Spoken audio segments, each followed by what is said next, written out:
Assalamualaikum warahmatullahi wabarakatuh. Selamat pagi dan salam sejahtera untuk kita semua.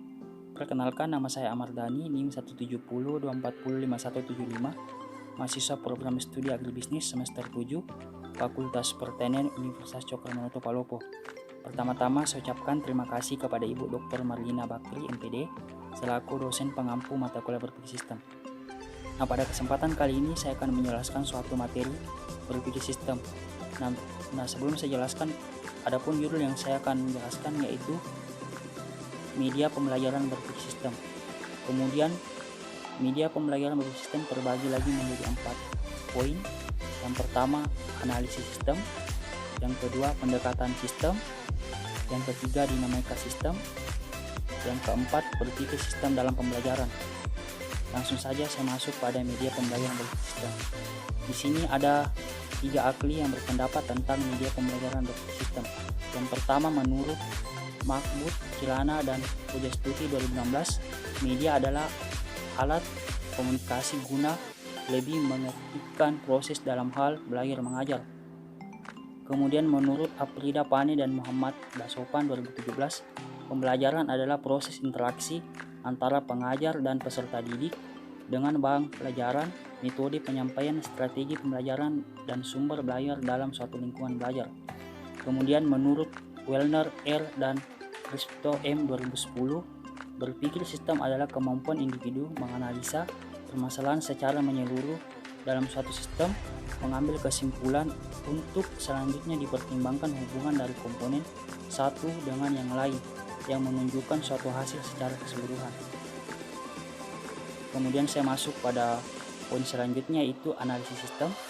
Menurut Bertalaventi 1979, analisis sistem adalah suatu konsep yang bersifat menyeluruh yang memandang suatu secara keseluruhan. Dalam kaitan itu, Bertalaventi mengungkapkan minimal ada 5 tujuan utama. Yang pertama, terdapat kecenderungan mengintegrasikan berbagai ilmu yang alamiah dan ilmu sosial. Kemudian pengintegrasian itu berpusat pada teori analisis sistem. Kemudian teori di atas merupakan instrumen penting dalam bidang ilmu non-fisik. Kemudian mengembangkan prinsip-prinsip untuk menyatukan berbagai bidang ilmu. Kemudian dampak dari hal-hal tersebut diperlukan pengintegrasian berbagai ilmu dalam proses pendidikan. Kemudian saya masuk pada poin selanjutnya, yaitu pendekatan sistem. Menurut Lukas 1993 menyatakan pendekatan sistem digunakan untuk dasar menyelesaikan permasalahan yang kompleks dan melibatkan berbagai pihak yang berkepentingan sehingga menghasilkan suatu yang lebih bermanfaat. Kemudian terdapat 3 polar dasar yang menjadi pegangan dalam pendekatan sistem, yaitu pertama, sinergetik, yaitu orientasi pada tujuan. Yang kedua, holistik, merupakan cara pandang yang utuh dan menyeluruh terhadap totalitas sistem.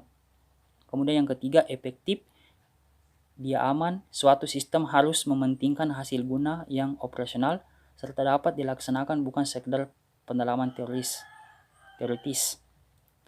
Kemudian saya masuk pada dinamika sistem. Dinamika sistem merupakan ilmu yang menyelidiki karakteristik umpan balik informasi dari sistem yang dikelola dalam penggunaan model-model untuk meningkatkan desain untuk pengorganisasian dan dijadikan sebagai pedoman pembuatan kebijakan. Untuk menyusun hubungan antara keadaan dan proses tersebut saling mengkaitkan sebagai lingkaran serta akibat membentuk sistem, yaitu pembentukan hubungan antar proses sebagai akibat ataupun sebaliknya, dan pembentukan informasi tentang keadaan sebagai sebab menghasilkan keputusan yang berpengaruh pada proses sebagai berikut. Kemudian poin selanjutnya, yaitu berpikir sistem dalam pembelajaran. Berpikir sistem dalam pembelajaran adalah proses berpikir yang didasarkan pada masalah pembelajaran sebagai suatu keseluruhan secara tuntas dan dapat mendalami pula bagian-bagiannya. Menurut Kaufman, modal berpikir sistem yang diambil dari manajemen pendidikan dapat dirumuskan sebagai proses 6 tahap, meliputi: yang pertama, identifikasi prioritas, kebutuhan, dan masalah yang berkaitan. Kemudian yang kedua, menentukan persyaratan untuk memecahkan persoalan serta identifikasi alternatif pemecahan yang mungkin dilaksanakan untuk memenuhi kebutuhan tertentu. Kemudian yang ketiga, pemikiran alternatif atau penentuan strategi pemecahan berdasarkan kebutuhan dan persyaratan yang telah ditetapkan terlebih dahulu. Kemudian yang keempat, pelaksanaan strategi yang dipilih termasuk manajemen dan kontrol atas strategi tersebut.